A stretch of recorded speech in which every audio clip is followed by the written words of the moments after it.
वासायो नित्यायो परमात्मने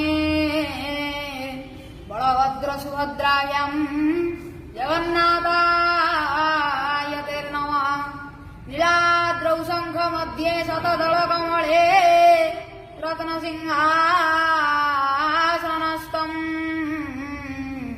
सर्वालङ्कारयुक्तं नवघनरुचिरम् संयुगतं जाग्रजेन भद्राया वामभागे रथचरणयुतं ब्रह्मरुद्रेन्द्रवन्द्यम्